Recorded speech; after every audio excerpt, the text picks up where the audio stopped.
اللہ رب العزت نے جس ہستی کو اپنے محبوب کا سب سے قریبی رفیق اور یارغار بنایا تھا، اسے تمام اوصاف حسنہ کا جامع بنایا۔ اللہ رب العزت نے سیدنا ابو بکر صدیق رضی اللہ تعالیٰ عنہ کو جہاں دیگر اوصاف میں نمایاں مقام عطا فرمایا، وہاں وصف صحابت میں بھی اعلیٰ و ارفع مرتبے سے نوازا۔ سیدنا ابو بکر صدیق نے اسلام کے دامن سے وابستہ ہوتے ساتھ ہی اپنا مال راہ خدا میں خرچ کرنا شروع کر دیا۔ آپ ایک مالدار تاجر تھے۔ جس وقت آپ نے اسلام قبول کیا، اس وقت آپ کے پاس 40,000 درہم تھے، جبکہ ہجرت کے وقت صرف 5,000 درہم باقی رہ گئے۔ 5,000 درہم کے علاوہ باقی سارے پیسے آپ نے اسلام اور مسلمانوں کی خدمت میں صرف کر دیے۔ آپ نے اسلام قبول کرنے کے بعد 7 ایسے غلاموں کو خرید کر آزاد کیا جنہیں صرف ان کے مسلمان ہونے کی وجہ سے ظلم و ستم کا نشانہ بنایا جاتا تھا۔ ان غلاموں میں حضرت بلال حبشی بھی شامل تھے۔ آپ نے حضرت بلال حبشی کو ایک بھاری رقم 5 اوقیہ تقریباً 32 سونے کے بدلے میں خریدا۔ جب آپ نے حضرت بلال حبشی کو اتنی بھاری رقم کے بدلے خرید کر آزاد کیا تو کفار آپ کی اس سخاوت پر اعتراض کرنے لگے کہ شاید آپ پر حضرت بلال حبشی کا پہلے کوئی احسان ہے جس کا بدلہ آپ نے انہیں آزاد کر کے چکایا ہے۔ جب کفار نے یہ اعتراض کیا تو اللہ تعالیٰ نے آپ کے اخلاص کی گواہی قرآن کی آیت نازل فرما دی۔ ارشاد فرمایا، اور جو سب سے بڑا متقی ہے اور اس جہنم سے دور رکھا جائے گا جو اپنا مال دیتا ہے تاکہ پاک ہو، اس پر کسی کا کوئی احسان نہیں ہے جس کا بدلہ اتارتا ہو، بلکہ وہ اپنے بلند رب کی رضا کے حصول کے لیے دیتا ہے اور عنقریب وہ راضی ہو جائے گا۔ ان آیات سے واضح ہے کہ سیدنا ابو بکر کا رب کی راہ میں مال خرچ کرنا اور جو سخاوت کا مظاہرہ کرنا رب کو کتنا پسند تھا۔ آپ کی خلوص پر اعتراض کفار نے کیا اور آپ کی طرف سے جواب رب کریم نے دیا اور واضح فرما دیا کہ آپ پر کسی کا کوئی احسان نہیں ہے جس کا بدلہ آپ نے اتارا ہو، بلکہ یہ ساری سخاوت تو آپ حصول رضا الہی کے لیے کرتے ہیں۔ اس ہستی کی عظمت و مقام کا اندازہ کون لگا سکتا ہے کہ خالق کائنات جس کے اخلاص کی گواہی بھی دے اور اس کی طرف سے کفار کو جواب بھی دے۔ جب غزوہ تبوک کے موقع پر نبی کریم صلی اللہ علیہ وآلہ وسلم نے صحابہ کرام کو راہ خدا میں مال پیش کرنے کا حکم دیا تو تمام صحابہ نے حسب توفیق اسلامی لشکر کی مالی معاونت فرمائی۔ اس موقع پر سیدنا ابو بکر صدیق نے جس طرح سے سخاوت و فیاضی کا مظاہرہ کیا، اس کی مثال تاریخ عالم میں نہیں ملتی۔ آئیے سخاوت صدیقی کا واقعہ حضرت عمر فاروق کی زبانی سنتے ہیں۔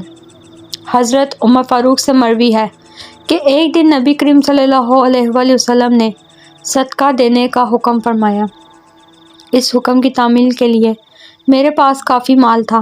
میں نے اپنے سے کہا، اگر میں ابو بکر صدیق سے کبھی سبقت لے جا سکتا ہوں تو آج کا دن ہی وہ دن ہے جس میں سبقت لے جا سکتا ہوں۔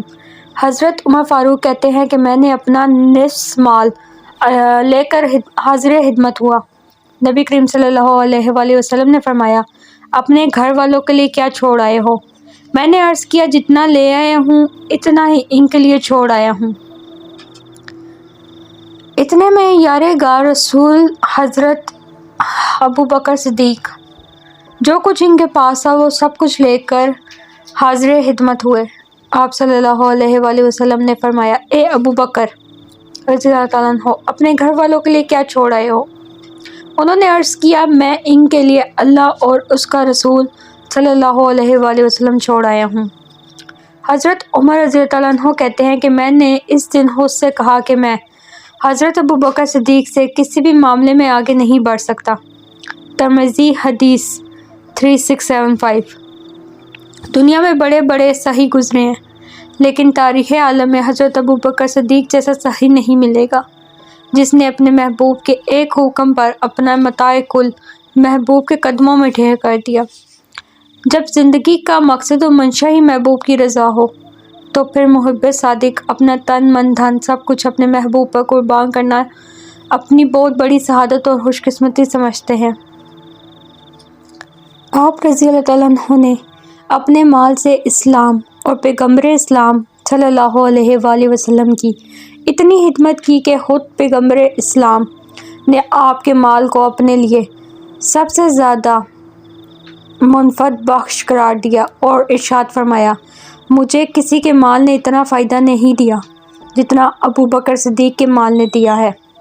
ترمذی 3661۔ اس حدیث میں نبی کریم صلی اللہ علیہ وآلہ وسلم نے سید ابو بکر صدیق کے مال کو اپنے لیے سب سے زیادہ منفعت بخش قرار دے کر صدیق اکبر کی بے مثل صحابت اور فیاضی پر مہر استثناء لگا دی۔ ایک موقع پر نبی کریم صلی اللہ علیہ وآلہ وسلم نے فرمایا، تمام لوگوں میں سب سے زیادہ مجھ پر حضرت ابو بکر صدیق کا احسان ہے، مال کا بھی اور رفاقت کا بھی۔ بخاری حدیث 3454۔ بھلا اس سے بڑا کون صحیح ہے جس کا نبی کریم صلی اللہ علیہ وآلہ وسلم پر سب سے زیادہ مالی احسان ہے۔ حضرت ابو بکر صدیق کے لیے یہ بھی بہت بڑا اعزاز ہے کہ ان کے مال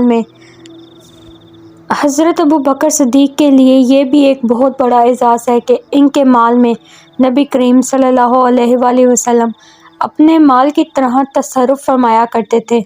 الریاض الانصرہ کی روایت ہے کہ حضور کریم صلی اللہ علیہ وآلہ وسلم حضرت ابو بکر صدیق رضی اللہ تعالیٰ عنہ کے مال میں اس طرح تصرف فرماتے تھے جس طرح اپنے مال میں تصرف فرماتے تھے۔ سیدنا ابو بکر صدیق کی مالی سخاوت اور قربانیاں رب کریم کی بارگاہ میں کتنی مقبول اور پسندیدہ ہیں، اس کا اندازہ اس امر سے لگایا جا سکتا ہے کہ رب کریم خود آپ کے نام سلام بھیجا ہے اور استغفار فرمایا ہے کہ آپ رب سے راضی ہیں یا نہیں۔ حضرت عبداللہ بن عمر سے مروی ہے کہ ایک دن حضور صلی اللہ علیہ وآلہ وسلم کی بارگاہ میں ابو بکر صدیق ٹاٹ کا لباس پہنے ہوئے بیٹھے تھے۔ اتنے میں جبریل امین نازل ہوئے اور کہنے لگے، اے اللہ کے رسول صلی اللہ علیہ وآلہ وسلم، ابو بکر نے ایسا لباس کیوں پہنا ہوا ہے؟ نبی اکرم صلی اللہ علیہ وآلہ وسلم نے فرمایا، اے جبریل، اس نے اپنا سارا مال مجھ پر خرچ کر ڈالا ہے۔